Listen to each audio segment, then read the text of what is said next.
Hi again, everyone. I'm Ollie Matthews. This is the Narcissistic Resistance, and this resistance video is sponsored by contribution from Gina, and here's her story. Dearest Ollie, as you know, I've been with you for a long time.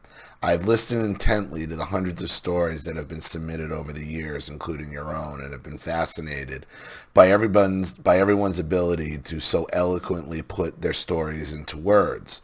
Mine is so complex and has been spanned so many years that I have struggled with even where to begin. Every time I think I become overwhelmed with the magnitude of it and just give up. Today, however, I'm going to attempt to power through, and hopefully I will be able to at least put a partial picture together for you and your viewers. I hope my story will help someone else to not feel like they were the only one not to live like their purpose in life was to bring glory to the parent, whatever the cost to themselves emotionally. We knew nothing different. This was our normal. When you're a helpless, dependent little child, you have no perspective and you believe your parents are infallible. I will begin by stating I was the oldest and the designated scapegoat of the family and have now been no contact for almost 10 years with my borderline momster. The fallout and collateral damage from that no contact decision meant the rest of my family took my abuser's side and abandoned me. So essentially I'm an orphan. This was not easy.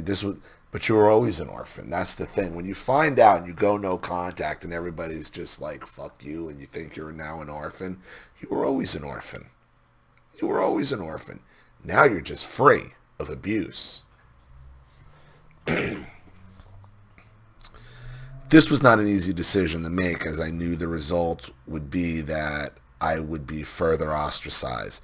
How could it be any different when my abuser had, for decades, told everyone how awful I was, how difficult, sick, and ungrateful I was, and now I have turned my back on her in old age, thereby giving her even further proof of what a horrible person I am. You see how it works? There's no winning in this toxic mess. I'm sure I will never know the depth or breadth of the lies she has told to others about me. But the beauty of no contact is that I don't have to know about it or hear about it, even accidentally, from others who still orbit in that galaxy. Exactly. You don't engage it. You don't have to worry about it. They are going to trash you no matter what you do. Worrying about it is just good. It just cripples yourself. The absolute worst time for me was the time right before going no contact. In my heart and in my gut, I knew this was the only option. I had to stop the pain. But actually pulling the lever and doing it was terrifying. I knew that once I did it, there was no turning back and nothing would ever be the same. I had almost a complete breakdown before the act took place. Thankfully, I have a wonderful husband who asked me if I wanted to see her anymore. When, through my tears, I shook my head no, he said, okay, I'll take care of it. When I get off work tonight, I will go to her house and I will tell her that you no longer want to see her and to leave you alone. That's important. When you got somebody who has your back like that, it makes all the difference, man. And it's nice your husband. It would have been nice if he would have done it sooner, but you probably wouldn't have let him. But once you gave him the green light, he's like, fuck yeah, I'm going to take this bitch on.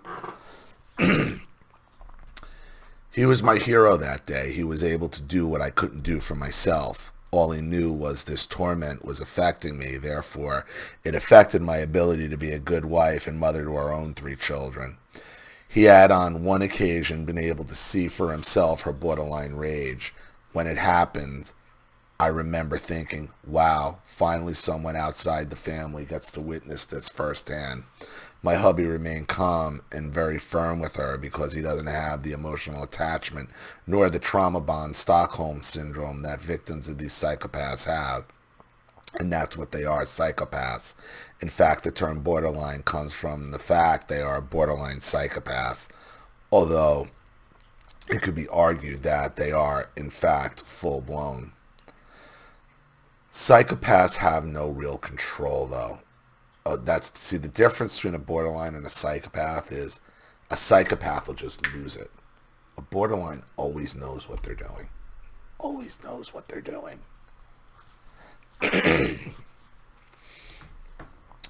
This is going to be difficult to follow, but I will do my best. A scriptwriter in Hollywood would never be able to dream up what for me was reality, so here goes. When I was a little girl, around 5 years old, we were living in a house in California in a quiet neighborhood on a dead-end street. My little playmate, a year older than me, lived across the street. My baby sister was probably around 1 or so. I don't have a lot of memories of this time other than riding my Wonder Horse rocking horse or sitting in my bedroom rocking in my tiny rocking chair that played music when you rocked. As an aside, I have since learned through therapy that rocking is a way of self-soothing. To this day, I prefer to sit in a rocking chair. It is very hard for me to sit in a stationary chair. Anyway, I remember looking forward to my daddy coming home from work each day, and I recall cuddling up on his lap. My other memory is of watching my mother rinse out my baby sister's cloth diapers in the toilet before putting them in the diaper pail. This was in the early 60s, so there were no disposable diapers. Why I remember this random act is complete mystery to me. As I look back now, I wonder if I just followed her around room to room because I remember standing in the kitchen while she cooked or made bottles for my sister. I was later told that I had made up an imaginary friend whom I would play, which makes me wonder if I were being ignored. Was I invisible? Is this where I became just an object to her, a doll, a prop in the play that was her life? Did she have those dead eyes even back then? I was fed and bathed and clothed, but there are no memories of interacting with my mother. Maybe I learned at an early age not to need her. I don't know. I was too young to understand what or who I was dealing with. I also have a very flat skull in the back, which makes me wonder if I were left in the crib a lot. Maybe this was where I first learned not to need my mother and get lost in my own head. My next memory is us moving into a brand new home in a brand new neighborhood. There wasn't even a yard yet, just dirt. It was soon after that Mom divorced Dad and took everything from the house he had just bought for her. She left him nothing. No bed, no furniture, no linens, no dishes or utensils. When I say everything, I mean everything. What I didn't know at the time was that she had started getting friendly with the man across the street, the man who was the father of my little playmate. Apparently, Dad would come home from work on occasion and find this man sitting in our living room, alone with my mother. Mind you, this was a man my father had been friendly with. He was our across the street neighbor.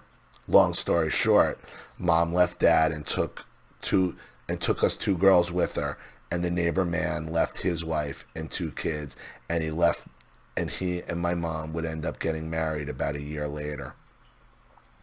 Of course, always denying that each other had been the reason that they had walked out on their spouses. There were a lot of moves and chaos during this year, which became the norm for me growing up. His daughter, my former playmate, now stepsister, my little sister, myself, stood up with them at their wedding. We all wore matching dresses. My mom, sister, me, and the new husband then moved into the housing projects in Ventura, California, where we would live for about a year. We moved a lot. We always did. It was the story of my life. I would just start to get settled and make friends. Then, of course, we would move away. I was always tired of always being the new kid in school. I went to a new school every single year, sometimes more than one in a single year. It was horrible and terrifying and has left me with anxiety to this day and had a sense of never feeling like I belong anywhere. So now my mother begins to play keep away with my dad using me and my sister. In the divorce, it was decreed that he would see us whenever he wanted as long as it was a good time.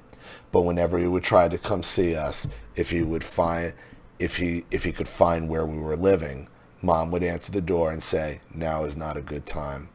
Or he would arrive and hear and see my sister and I playing in the backyard, and my mom would answer the door and say, "I just put them down for naps." It was becoming clear she had no intention of allowing him to see us. She did, however, allow us to see his mom and our grandma, but grandma was threatened that if she ever allowed our dad to come over, then she wouldn't be allowed to see us either. And his mother agreed to that.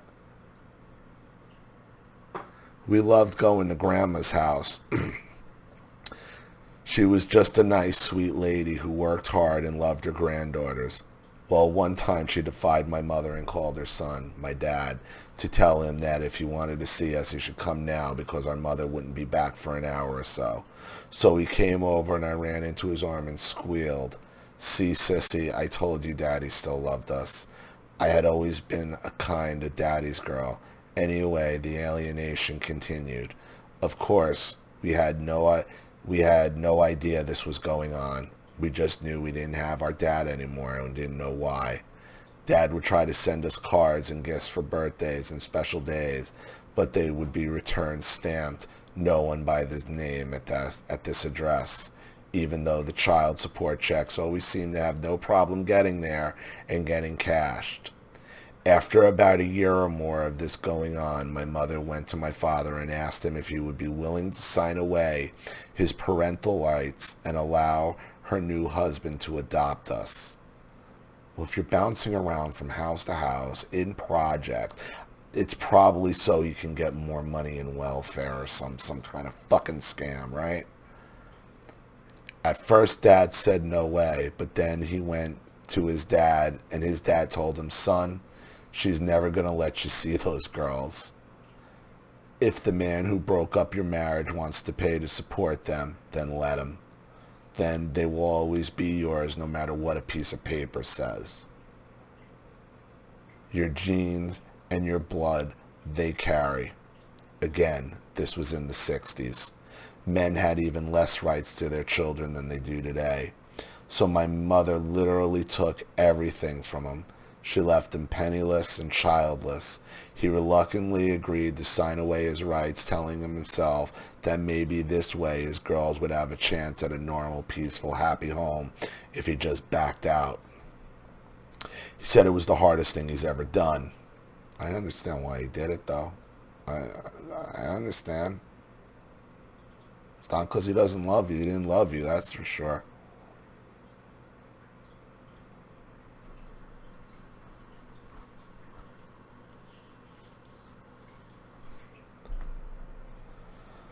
I still have a memory of going to court for the adoption and wearing the same dress I had worn to the church on their wedding day. And now I wore it again when Mom and this new man would take away my dad and my name without me having a say in the matter.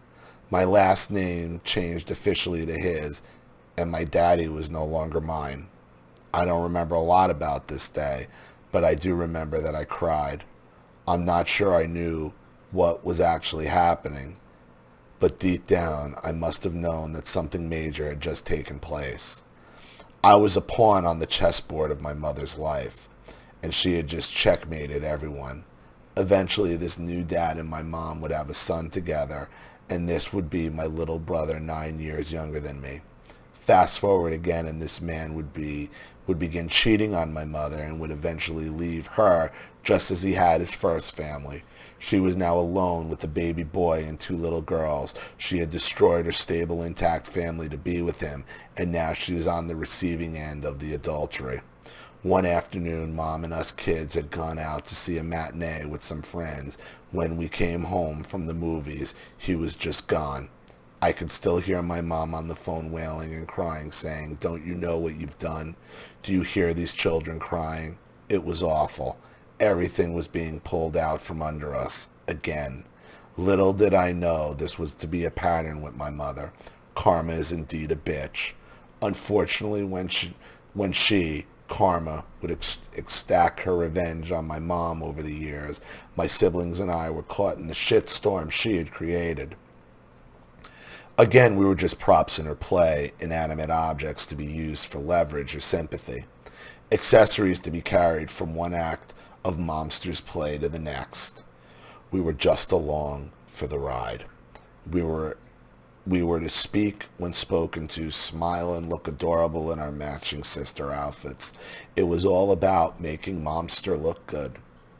Fast forward about 45 years, and 6 marriages later, I get a call one night from someone saying, "Hello, I am Jan, and I have talked to your dad, and he would very much like to call you, but before he did, he asked me to call you and see if you would be receptive." I said yes, and that same night, my dad called. Apparently, what had happened was that after my dad's wife of 32 years passed away, he then married a sweet little widow woman from his church. Ironically, she happened to be the mother-in-law of the nephew of the man my mom had left my dad for all those years before. After Dad and the sweet lady from his church married, her daughter and husband came over to the house they shared, the same house my dad had bought for my mother all those years ago when it was brand new and only had a dirt yard. The house that Mom had taken everything out of, leaving them to sleep on the floor of an empty house. He literally had to go buy a blanket and pillow. That's how desolate she left him. Anyway, the sweet lady's daughter and husband walked in to visit, and the nephew said to my dad, "Why do you have pictures of Gina and Gina on your mantle?" Dad had 2 little pictures of us from when we were little girls in perhaps kindergarten and 3rd grade. Pictures his mom, my grandma, had most likely given him, as my mother had probably sent her school pictures. Dad answered and said, "Those are my daughters." The nephew said, "No way." "Well, they were my little cousins when my uncle married their mom, and I know where they are." Funny enough, Ollie, I am one of those people who has always kept in touch with people through Christmas cards and still do to this day. And this nephew's mom was the sister of the man who had adopted me and my sister all those decades ago. She was a wonderful lady and was my auntie during those years. She was so fun and accepted me and my sister wholeheartedly. I loved her so much that I sent her Christmas cards through the decades. Of course, by now, Mom had changed our name again and registered us in school under a new last name, that of her third husband, and moved us 2 states away. So Dad had lost touch with us, and his mother, my grandmother, had since passed away, so that tenuous connection had died with her. My mother also had her 3rd husband adopt the boy she had with the man who adopted me, which further severed ties or surname with any family we had grown to love in California. She forced my sister and me to call her 3rd husband Dad because we were supposed to look like one big happy family. I almost gagged every time I had to say it. I was 13 by now, and it all just seemed so stupid and fake. Why must we deny our past? Why must we lie about who we are? My high school diploma and all my yearbooks have a fake name in them. It's maddening. How can one person create such chaos and confusion? No one's history should be this complicated. She had zero regard for how all her plans affected others, especially her children. We were real people. We weren't pets. We knew better than to rock the boat. She liked to threaten us with being put in foster care if we had thought we had it so bad. You didn't cross this monster. It wasn't long after my dad finding me and coming out for a visit that I would begin to realize the depth of her deceit and her betrayal and all that she had robbed me of for her own selfish reasons. Everything she had told me about my dad was a lie. He was, in fact, a good man, a stable man. He wasn't the awful things she had said about him. We were never allowed to utter his name growing up. I once dared to ask about him when I was about 16 and almost got my face slapped and was told never to say his name again. Looking back now, I realize it was probably because all the guilt and shame she carried from all her lies. She wanted to pretend like that part of her life never happened. Either that or hubby number three actually thought he was only hubby number two. I know now why she just wanted to run away from her past and get far away as possible with the first man who would take her and her three kids from two different men on. She found a man foolish enough to do it. He was 2 or 3 years younger than her and had never been married before. He was an only child, and I'm sure his parents were flabbergasted by his choice. I must say, though, my mother was a beautiful woman. She was tiny, about 4'11", and weighed about 100 pounds, if that. She had bleach blonde hair and was always made up with hair and nails done. She had movie star looks and had been told she looked like the actress Lana Turner. The fact that she could get 8 different men to marry her meant she was pretty skilled at playing the damsel in distress. Crazy enough, number 8, in fact, knew he was number 8. They all fell under her spell. I think my mother liked getting married. I just don't think she liked being married. She did, however, like spending their money. She was in love with the falling in love part of relationships. But once the new wore off, her halo slipped, and the real person behind the mask would eventually come out. I found out all these men she would date and marry, pathetic and weak. They would always try to be nice to me, to help win my mother over. I found it disgusting. No one wants to think of their parents dating and having sex. I don't care how great a guy he was. To me, he was just the latest dude my mom was sleeping with. Yuck. There would not be a number 9 because this time my mother's looks and health had left her. I told her last husband that the only reason my mother was still with him was because of this, and he said, I know. She told me that herself. She no longer had the power of her beauty to threaten leaving with, and no way to attract another husband. Ollie, something happened to me when my dad came back into my life. A sense of loathing I had for my mother, the absolute disgust would almost overwhelm me. Even seeing her number come up on my caller ID or hearing her voice on the answering machine would make me sick. The thought of touching her or showing her any affection was unimaginable. What is this? It's you're coming to terms of the reality of what you did. When you have to come to terms of the reality of parental alienation, the rage, the anger, all of it is right in front of your face. Of what was taken from you, what was lost, what was done to your father. You have your own children. Imagine having your children taken away from you like that.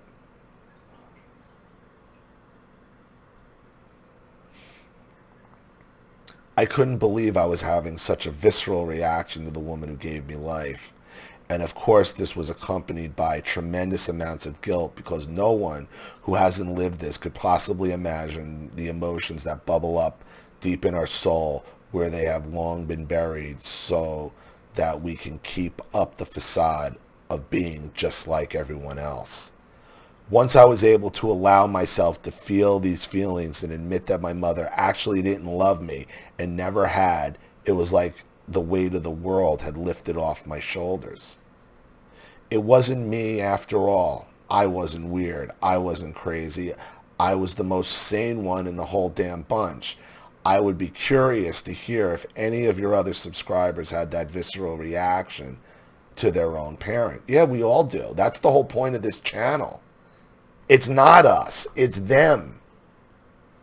When it's the whole point of understanding cluster B personality disorder and narcissism and being validated by each other, you realize it's not me, it's them.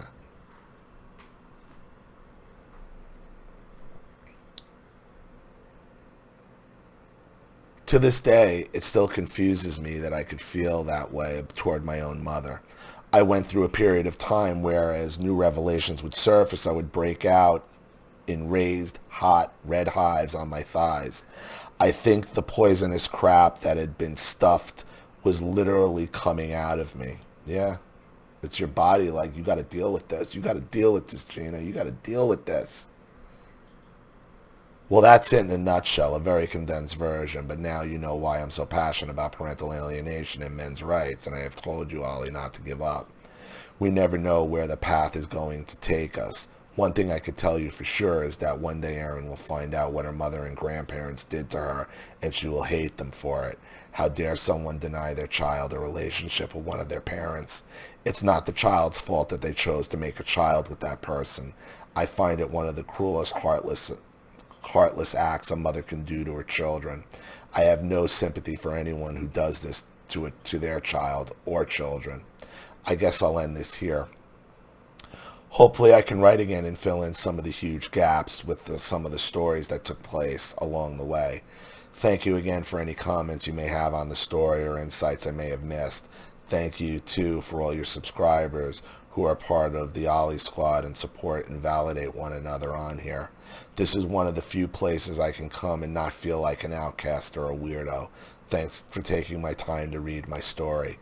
I used a large font to try to make it easier on your eyes. God bless you and Charlene and the fur babies, and Merry Christmas, Gina.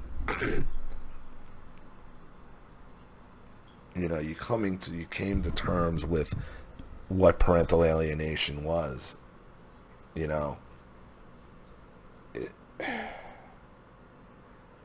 the problem, and your mother is just somebody who she just couldn't stop validating her own vagina.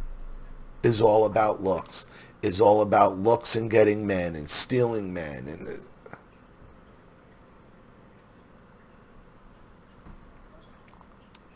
but for some reason she had to deny number one, because number one is where she had her children, the first one, and now is the one she could never stop destroying. Never,